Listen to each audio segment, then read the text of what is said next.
आप सभी का स्वागत है आपके अपने चैनल पर। और आज इस वीडियो के माध्यम से हम लोग जो है एलएलबी और बीए एलएलबी एंट्रेंस एग्ज़ाम की तैयारी जो है 2025 के लिए अपना शुरू कर रहे हैं। जो लोग भी चैनल के साथ जुड़ना चाहते हैं या एलएलबी या बीए एलएलबी कोर्स करना चाहते हैं तो वो इस चैनल को सब्सक्राइब कर लें ताकि उनको रेगुलर बेसिस पे वीडियो मिलती रहे। यदि आपको किसी भी प्रकार से कोई समस्या आ रही है अपनी तैयारी में तो आप कमेंट में अपनी समस्या हमें बताइएगा। आपके सभी समस्याओं का निदान किया जाएगा, आपके कमेंट का जवाब जरूर दिया जाएगा। दूसरी चीज़ ये कि आपको अब रेगुलर 10 मिनट की ही वीडियो मिलेगी, लेकिन 10 मिनट की वीडियो रेगुलर मिलेगी। देखिए, बहुत सारी वीडियो आप डेली देखते होंगे, बहुत सारी रील देखते होंगे जिसमें आप घंटों घंटों समय देते होंगे, लेकिन इस चैनल पे आपकी तैयारी के लिए 10 मिनट की, आधे घंटे की जो भी वीडियो, मैं ये नहीं कहूँगी कि मैं दिन भर में 8 वीडियो 10 वीडियो डालूंगी आप उसको देखते रहिए, नहीं। देखिए, मुझे पता है अगर आप बीए एलएलबी करने जा रहे हैं तो आप इंटरमीडिएट अभी कर रहे होंगे तो आपके बोर्ड एग्जाम आने होंगे, ठीक है। तो 10 मिनट में आपका कुछ बहुत ज़्यादा बिगड़ेगा नहीं। अगर आप एलएलबी करने जा रहे होंगे तो आपका अभी बीए चल रहा होगा या ग्रेजुएशन में बीएससी कर रहे होंगे या बीटेक कर रहे होंगे या कुछ भी कर रहे होंगे तो आपका अभी चल रहा होगा। तो अगर आप ग्रेजुएशन कर रहे हैं तो आप ग्रेजुएशन कोर्स की तैयारी भी करते रहिए, उसको पढ़ते रहिए, लेकिन 10 मिनट में आपका कुछ बिगड़ेगा नहीं, ठीक है। 10 मिनट में जो भी आपको पढ़ाऊंगी उसका आप लोग नोट्स बना लिया करिए, जो भी क्वेश्चंस में, क्योंकि मैं टॉपिक वाइज सारी चीज़ें स्टार्टिंग में, अगर आप मेरी हर साल की क्लासेस देखेंगे ना तो जब मैं स्टार्टिंग में पढ़ाती हूँ तो बिल्कुल बेसिक से आप लोगों को पढ़ाना स्टार्ट करती हूँ।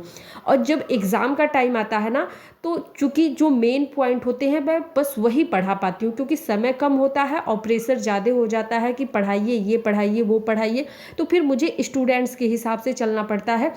तो अभी आप अगर मेरे हिसाब से चलेंगे तो आप ये मान के चलिए कि 99% आपका सिलेक्शन निश्चित होता है, क्योंकि मैं पूरा अपना एफर्ट दूंगी कि क्या क्या चीज़ें एग्ज़ाम की दृष्टि से जो है महत्वपूर्ण है, क्या क्या चीज़ें आ सकती हैं।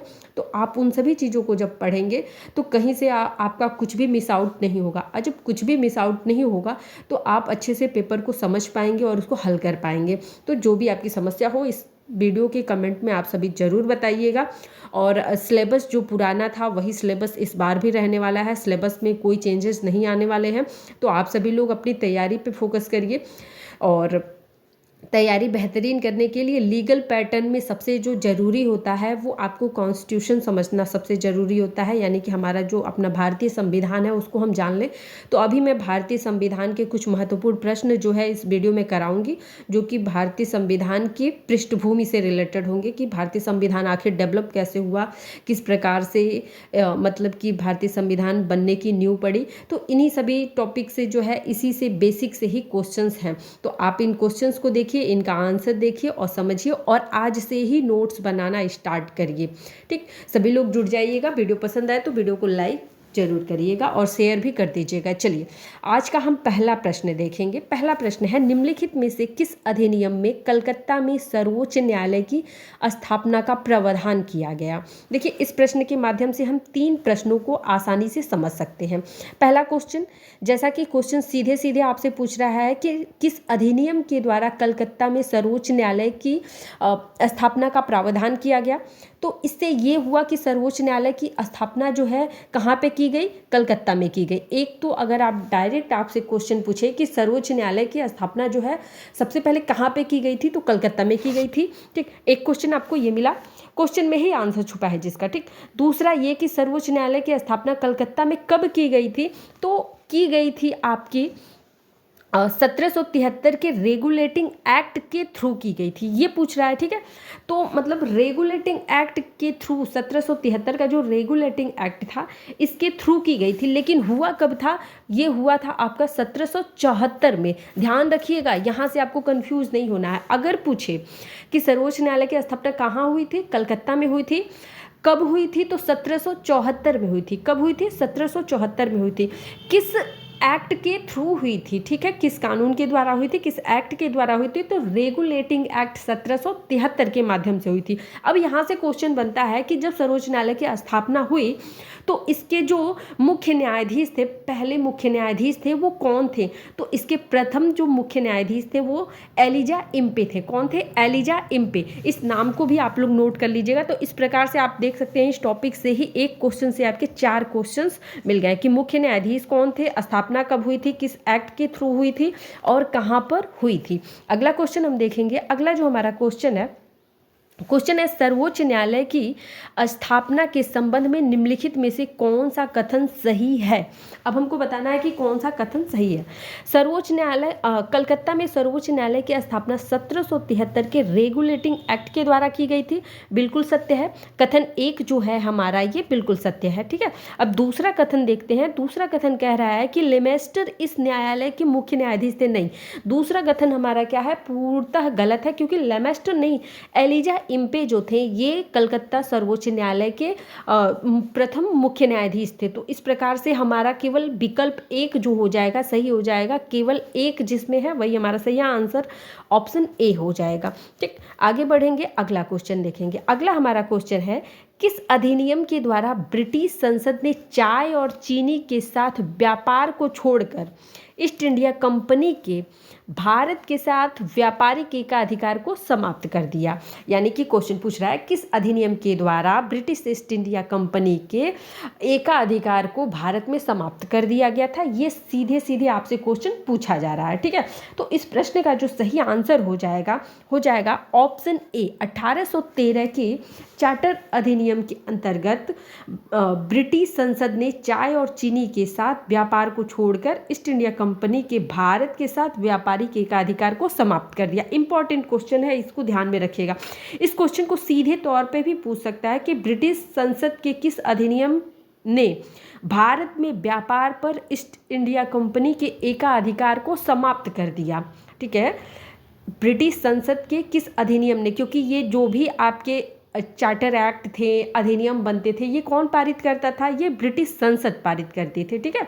तो क्योंकि उस समय हमारे देश में जो था वो ब्रिटिशर्स राज कर रहे थे, ब्रिटिश कानून चल रहा था, तो ब्रिटिश संसद के अधीन जो कानून बनते थे, जो अधिनियम बनते थे, वही भारत पर लागू होते थे।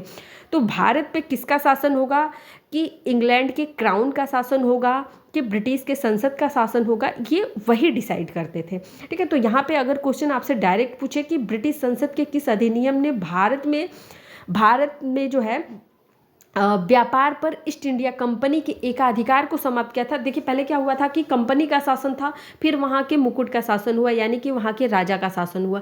तो ये चीज़ थोड़ा सा आप लोगों को समझना होगा। तो जब मैं आपको थ्योरी पोर्शन पढ़ाऊंगी तो वो चीज़ें आपको क्लियर हो पाएंगी, ठीक। तो यहाँ पे हमारा जो सही आंसर हो गया वो क्या हो गया, ऑप्शन एक हो गया। 1813 के चार्टर अधिनियम के थ्रू भारत में व्यापार पर ईस्ट इंडिया कंपनी के एकाधिकार को समाप्त कर दिया गया था। मोस्ट इंपॉर्टेंट क्वेश्चन है, किसी भी लेवल का आप एग्ज़ाम दे रहे हो, चाहे आप एग्ज़ाम दे रहे हो CUET LLB का, या फिर आप CUET BA LLB का दे रहे हो, या फिर DU का दे रहे हो, किसी का, बस हाँ लैंग्वेज का आपको थोड़ा सा हो सकता है कि इंग्लिश में यही क्वेश्चंस पूछे होंगे, लेकिन आपको क्वेश्चंस तो मिलेंगे, ठीक है।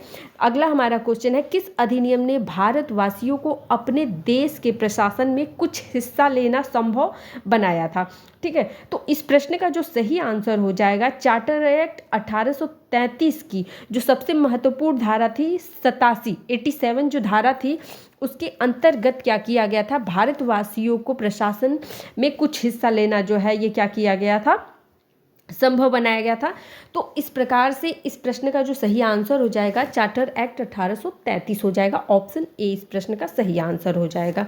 अगला प्रश्न देखेंगे, अगर कोई भी चीज़ आपको समझ में नहीं आ रही होगी या कोई भी टॉपिक आपको थोड़ा दिक्कत कर रहा होगा तो आप लोग कमेंट में बताइएगा कि कौन सा प्रश्न आपको समझ में नहीं आया, क्या उसे फिर से समझाने की जरूरत है। अगला हमारा प्रश्न है, निम्नलिखित में से किस अधिनियम के द्वारा भारतीय विधान परिषद को बजट पर बहस करने की शक्ति प्राप्त हुई। इस प्रश्न का सही आंसर है ऑप्शन बी, भारतीय परिषद अधिनियम 1862 के द्वारा जो है भारतीय विधान परिषद को बजट पर बहस करने की शक्ति प्राप्त हुई थी। तो ऑप्शन बी इस प्रश्न का सही आंसर है। और अगला प्रश्न हमारा है, प्रश्न है ब्रिटिश भारत में सांप्रदायिक प्रतिनिधित्व यानी कि हिंदू का जो निर्वाचन मंडल अलग होगा और मुस्लिम का जो निर्वाचन मंडल होगा वो अलग होगा, ठीक है। तो प्रतिनिधित्व की व्यवस्था निम्नलिखित में से किस अधिनियम के द्वारा की गई। तो इस प्रश्न का जो सही आंसर हो जाएगा ऑप्शन बी हो जाएगा, ब्रिटिश भारत में सांप्रदायिक प्रतिनिधित्व की जो व्यवस्था है ये मार्लो मिंटो सुधार 1909 के द्वारा की गई थी, ठीक है। अब भारतीय परिषद अधिनियम 1909 को जो है हम मार्लो मिंटो सुधार अधिनियम के द्वारा भी जानते हैं। इसका जो मकसद था, ब्रिटिश भारत में सर्वप्रथम सांप्रदायिक प्रतिनिधित्व निर्वाचन मंडल, यानी कि मुसलमानों के लिए अलग से पृथक निर्वाचन मंडल का निर्माण करना था, प्रावधान करना था।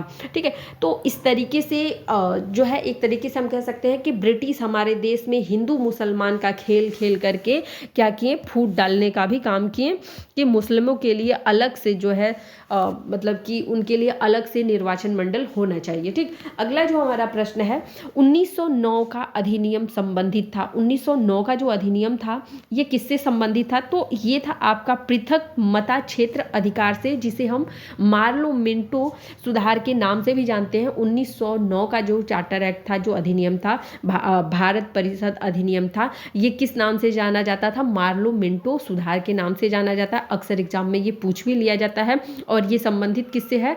तो भारत में हिंदू और मुस्लिमों के लिए, यानी कि मुस्लिमों के लिए अलग से जो निर्वाचन मंडल के निर्माण की बात की गई थी उससे संबंधित है। पृथक मता क्षेत्र अधिकार लागू करने से संबंधित है। ऑप्शन ए इस प्रश्न का सही आंसर हो जाएगा। अगला क्वेश्चन हमारा है,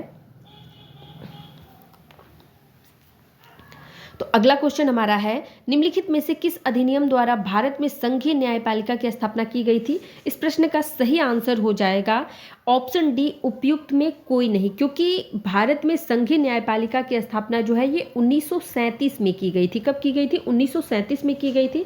भारत में संघीय न्यायपालिका की जो स्थापना है, नोट करेंगे सभी लोग, 1 अक्टूबर 1937 को भारत सरकार अधिनियम 1935 के अंतर्गत किया गया था। अगर क्वेश्चन पूछे कि भारत में संघीय न्यायपालिका की स्थापना जो है किस अधिनियम के द्वारा किया गया था, तो इसे नोट कर लेंगे, 1935 के भारतीय अधिनियम के द्वारा किया गया था। भारत सरकार अधिनियम 1935 के द्वारा जो है भारत में संघीय न्यायपालिका की स्थापना की गई थी। कब की गई थी? तो 1937 में की गई थी। ठीक है, और इसके जो प्रथम मुख्य न्यायाधीश थे, इनका नाम भी आप लोग याद कर लीजिएगा, सर मॉरिस ग्वेयर। ठीक है, सर मॉरिस ग्वेयर जो थे इसके प्रथम मुख्य न्यायाधीश थे। ठीक है, तो इस प्रकार से ऑप्शन डी इस प्रश्न का सही आंसर हो जाएगा। प्रश्न आपसे सीधे पूछेगा तो देखिए किस तरीके से पूछेगा कि भारत में संघीय न्यायपालिका की स्थापना किस वर्ष स्थापित किया गया था? तो भारत में संघीय न्यायपालिका की स्थापना जो है 1937 में किया गया था।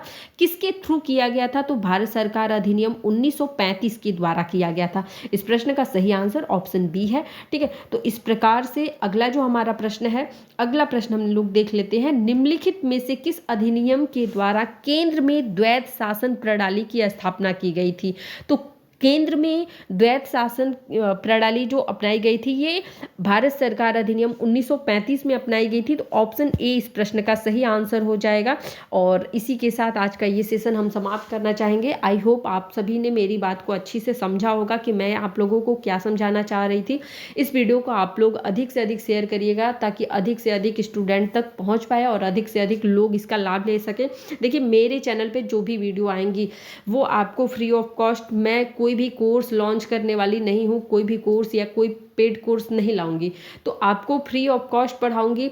तो आप लोगों को इतना समझना पड़ेगा, आपको पैसा तो नहीं देना है पर थोड़ा सा समय देना पड़ेगा। तो बस वो समय मुझे दीजिए, मैं पूरी कोशिश करूंगी कि उस समय का आपका सही उपयोग हो और आप एग्ज़ाम के लिए बेहतर तैयारी कर सकें। तो ये वीडियो यदि आप सभी को पसंद आए तो वीडियो को लाइक शेयर करिएगा, चैनल को सब्सक्राइब करिएगा। वीडियो देखने के लिए धन्यवाद।